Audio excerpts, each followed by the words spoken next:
rana tātou I te ipepe tapati nehe mau. Ia hamai te hia te nun a o te atua. Nā roto I te tiaorora, e te aruera. Nā roto I te mohimene, nawe mai tei. A te amuira, no heperona nei. A wharo mai tamatou mohimene. Maruru.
Je vous salue tous, au nom de notre Seigneur et Sauveur Jésus-Christ.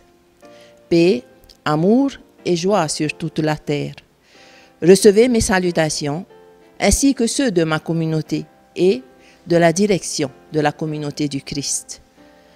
Je voudrais remercier le Seigneur de m'avoir donné l'opportunité d'être choisi aujourd'hui afin de partager ses paroles et ses écritures qui ravivent nos cœurs et nos esprits, en nous rappelant sans cesse que ce Dieu que nous prions et exaltons nous aime d'un amour infini.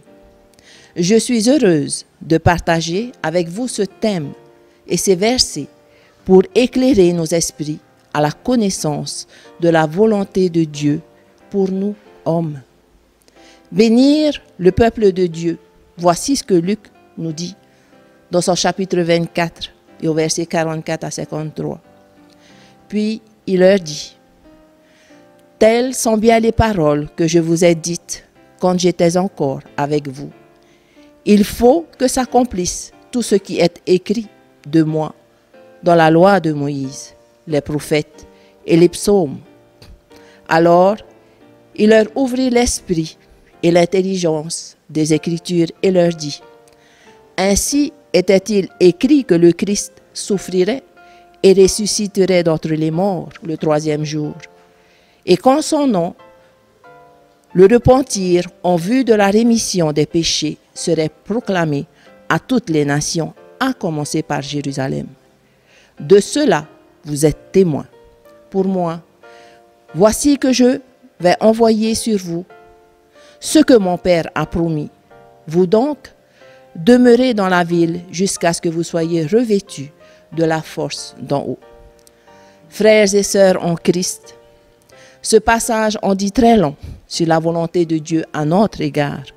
Ce verset nous informe que Jésus a enseigné les Écritures à ses disciples. Peuple de Dieu, qui est ce peuple? Où est ce peuple? Comment est-il? Comment s'appelle-t-il? D'où vient-il? Comment est-il devenu peuple de Dieu? Au temps de Moïse, les Écritures nous parlent d'un Dieu qui se rappelle de son alliance avec Abraham, Isaac et Jacob. Tels furent les noms des premiers patriarches par qui un peuple naquit à Dieu. il jeta sur les enfants d'Israël un regard bienveillant. Dieu fit alliance avec Abraham en ceci, qu'il ne s'appellerait plus Abraham, mais Abraham, qui signifie père d'une multitude de peuples, que la Genèse nous décrit dans son chapitre 17. Les Écritures nous disent qu'on rencontre ce Dieu d'Abraham sur la montagne que l'on appelle Sinaï au temps d'Abraham et Horeb au temps de Moïse. Celle-là même que Moïse a également escaladée. Que ce Dieu s'appellerait d'après Moïse « Je suis », qu'il a vu et entendu dans un buisson ardent. Ce Dieu s'est choisi un peuple pour lui, et ce peuple porte le nom d'Israël. Ce même peuple, parti de Canaan au temps de Joseph, fils de Jacob, qui a vécu de nombreuses années en Égypte, est sorti d'Égypte et ramené à Canaan, grâce aux serviteurs qu'il s'est choisis.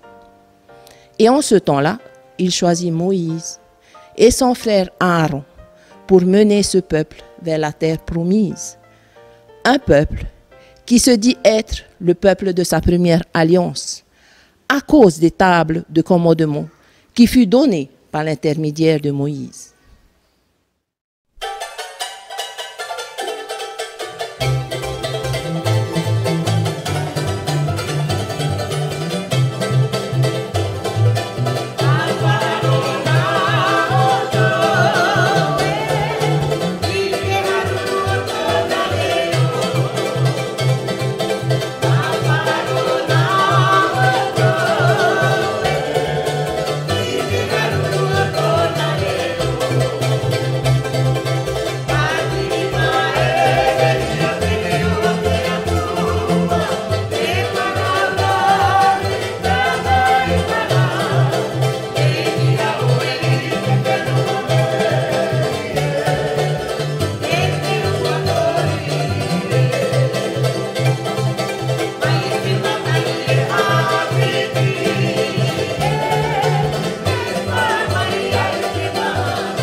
Qu'a fait ce peuple?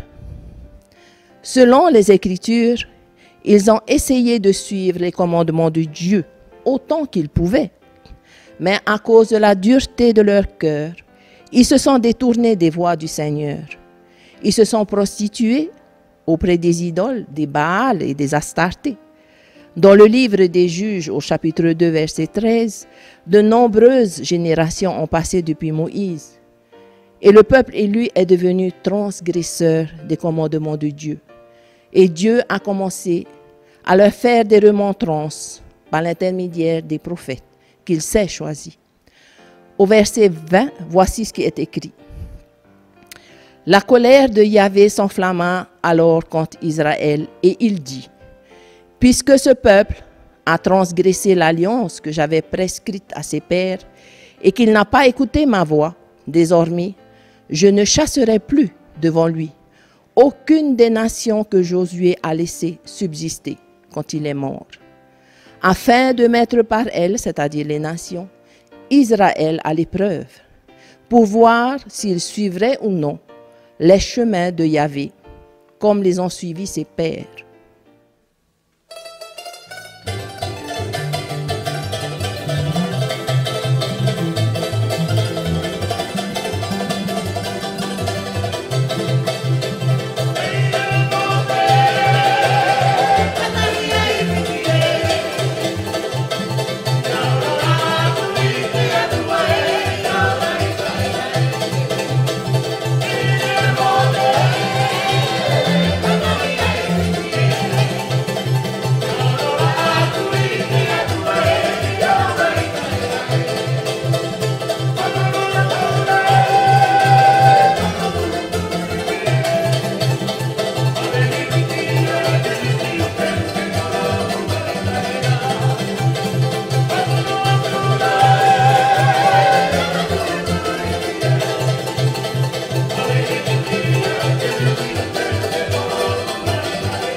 Dieu, dans sa grande miséricorde, envoya tous ses serviteurs, les prophètes, un grand nombre parmi le peuple d'Israël, pour qu'ils se repentent. Mais leur roi et ainsi que les membres sacerdotaux sont devenus hostiles aux avertissements que les prophètes leur prêchaient de la part de Dieu.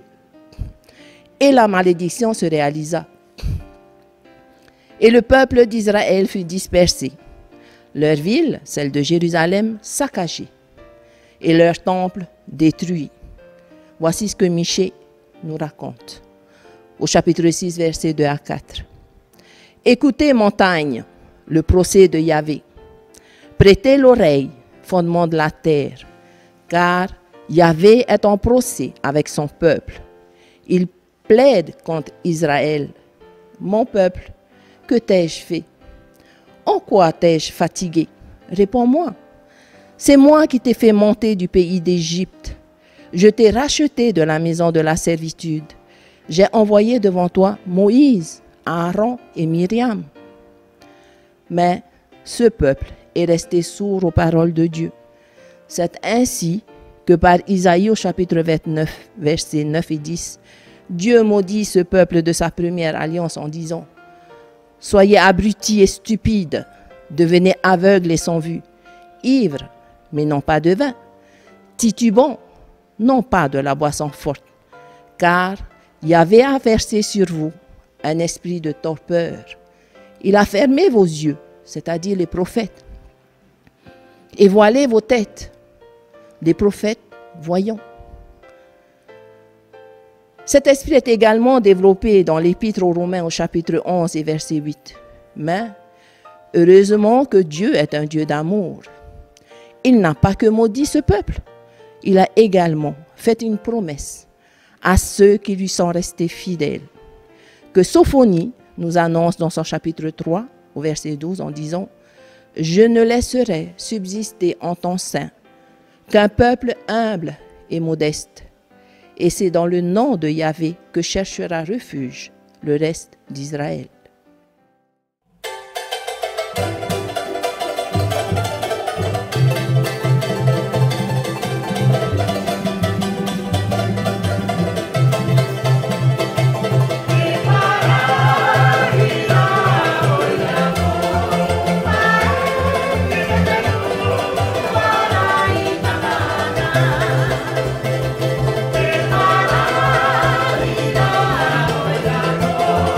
Bye.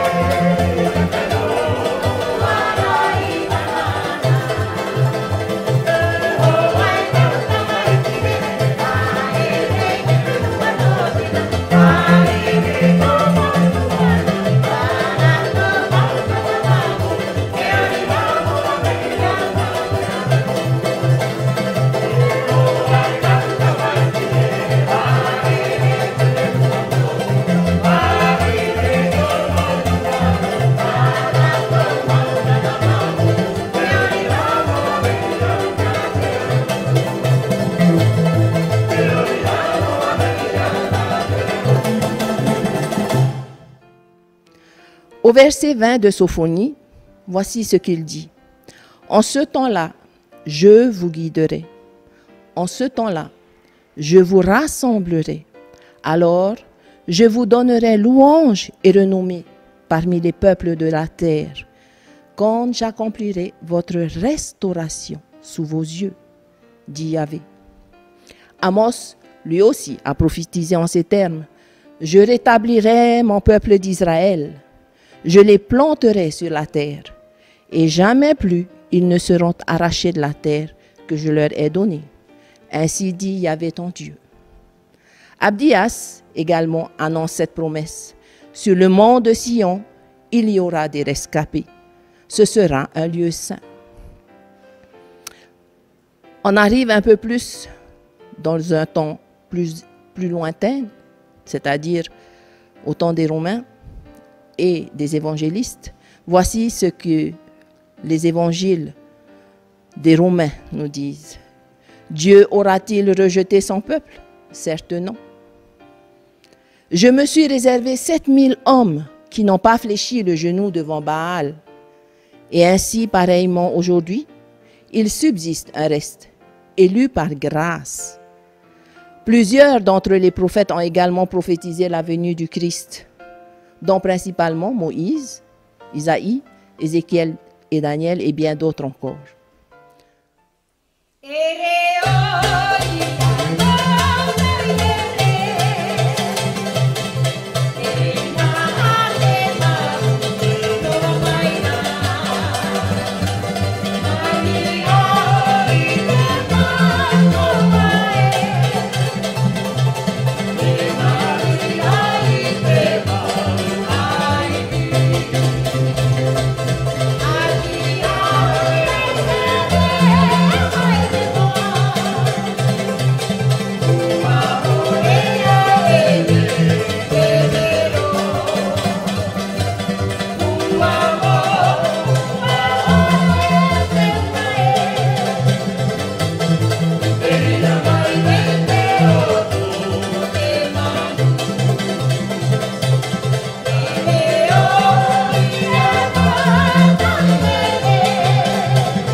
Quand Jésus vint au monde, beaucoup d'événements ont entouré sa venue. Étoiles brillantes, rois mages, bergers, les animaux, les anges sont venus l'accueillir dans le monde. À aucun moment les Écritures ne mentionnent les prêtres sacerdotales et les rois d'Israël, les autorités du pays lui souhaitant la bienvenue dans ce monde, bien au contraire. Ils ont cherché à le tuer très jeune. Il n'y avait que des personnes et des animaux d'une vie humble et sans artifice. Tout son ministère n'est que vie de tous les jours. C'est la foi de ses serviteurs, disciples, qui ont peint la nature spirituelle de Jésus. Il est venu dans le monde pour offrir un salut éternel, un chemin, la vie, la vérité, aux personnes qui ont foi en lui et obéissent au commandement de Dieu. Il a établi son Église, ses disciples, a guéri des malades, rendu la vue aux aveugles, aimé les rejetés, libéré ceux qui étaient en prison. Exactement comme Isaïe l'avait annoncé des années bien avant sa venue. Il a laissé des promesses pour ceux qui ont eu foi en lui, c'est-à-dire la résurrection. Il a enseigné par ses paraboles la voie qu'un croyant doit suivre de son plein gré. L'ayant compris et approuvé, suivant ce que l'Esprit montrera à son cœur. Il s'est offert comme sacrifice ultime pour le monde entier. Il nous a envoyé l'Esprit de consolation, l'Esprit Saint, pour nous accompagner dans cette vie matérielle, remplie d'embûches que nous vivons. Et par ces commandements, nous sommes entrés dans une nouvelle vision de la loi éternelle qui donne la vie éternelle. Tu aimeras le Seigneur ton Dieu de tout ton cœur, de toute ton âme et de tout ton esprit. Tu aimeras ton prochain comme toi-même. Et à ces deux commandements se rattache toute la loi, ainsi que les prophètes. A contrario, les 10 commandements ne donnent aucune promesse de résurrection et de vie éternelle. Personne ne sera justifié devant lui par la pratique de la loi. La loi ne fait que donner la connaissance du péché. C'est ce qu'écrit Romains, chapitre 3, verset 20. Dans le livre de Saint Jean, au chapitre 3, il y eut un homme qui s'appelait Nicodème, qui se posait des questions. Et voici ce qu'il demanda à Jésus. Comment un homme peut-il naître de nouveau une fois qu'il est vieux? Peut-il une seconde fois entrer dans le sein de sa mère et naître? Jésus répondit, en vérité, je te le dis, à moins de naître d'eau et d'esprit, nul ne peut entrer dans le royaume de Dieu. Nous voyons que c'est par ces paroles de Jésus que le royaume de Dieu n'est accessible que par le baptême. Par Jésus, une nouvelle alliance voit le jour, prédit par les prophètes et les anciens commandements de Dieu à ce peuple de sa première alliance. Michée nous le rappelle au chapitre 5, versets 1 et 2, en disant « Mais toi, Ephrata, le moindre des clans de Juda, c'est de toi que me naîtra celui qui doit régner sur Israël. Ses origines remontent au temps de jadis, aux jours antiques. C'est pourquoi Yahvé les abandonnera jusqu'au temps où aura enfanté celle qui doit enfanter. » Ou encore, aux Épîtres des Romains, chapitre 9 et verset 7, voici ce qui est écrit. « De même que pour être postérité d'Abraham, tous ne sont pas ses enfants, mais c'est d'Isaac que tirera son nom, c'est-à-dire ta postérité. » Ce qui signifie, ce ne sont pas les enfants de la chair qui sont enfants de Dieu. Seuls comptent comme postérité les enfants de la promesse. Que devrions-nous penser de toute cette histoire? Si, avec toute cette connaissance que nous avons de Jésus-Christ, nous sommes encore dans le doute, prions le Seigneur pour nous aider à mieux le comprendre et à mieux le connaître, et surtout faire partir de son peuple béni. Qu'il ouvre nos yeux et nos oreilles et nos esprits à ses commandements, et ainsi compter parmi les rachetés du Christ. Béni soit le sacrifice de Jésus-Christ pour nous donner l'espoir et la vie dans ce monde éternel promis. Si toi, dans ce monde, tu désires faire partir de ce peuple qui se dit être de Dieu, pour bénéficier des bénédictions éternelles que Jésus a promis, cherche, fouille, questionne, ouvre ton cœur et ton esprit. Sois humble dans la quête de tes recherches, car Dieu a promis de donner à qui demande, que Jacques également mentionne au chapitre 1, verset 5. Frères et sœurs, soyons des enfants de Dieu avec un parfum agréable dans nos dons, nos talents et notre trésor. Puisse le Seigneur nous bénir pour toujours, jusqu'à notre rencontre avec lui dans son royaume promis. Amen.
mātou me tua here I te aura Yehova.